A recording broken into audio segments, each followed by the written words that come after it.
ოთახნის წინ პალტრანიუსმა გაავრცელა კადრები, სადაც ჩანს, რომ ევროპული საქართველოს ერთ-ერთი ლიდერი ოთარ კახიძე აღმაშენებლის გამზერზე გუშინ გამართულ მშვიდობიან მარშზე იარაღით იმყოფებოდა. იმის მიუხედავად, რომ შეკრებისა და მანიფესტაციის კანონი მონაწილეებს ცეცხლსასროლი იარაღის ფეთქებადი, ადგილ-აალებადი, რადიოაქტიური ნივთიერების ან ცივი იარაღის ქონას უკრძალავს.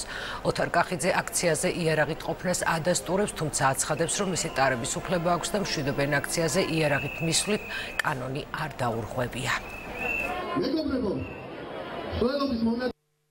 მანიფესტაციის დროს, მანიფესტაციამდე მივედი მანიფესტაციიდან წამოვედი მანამდე და ამ დროსაც და შემდგომაც ვატარებდი იარაღს.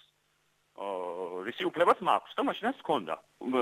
გააჩნია როგორ განმარტავთ ანუ თვითონ კანონის ამ ჩანაწერს. რომ ის კანონი ასაფეთქებელი ნივთიერების ქონაც არ შეიძლება. აქციის ადგილზე, თუმცა ასაფეთქებელ ნივთიერებას ლეგალურად ვერ ატარებს მოქალაქე. ჩემი განმარტებით იქ არ იგულისხმება ის პირები, ვისაც აქვთ იარაღის ლეგალურად.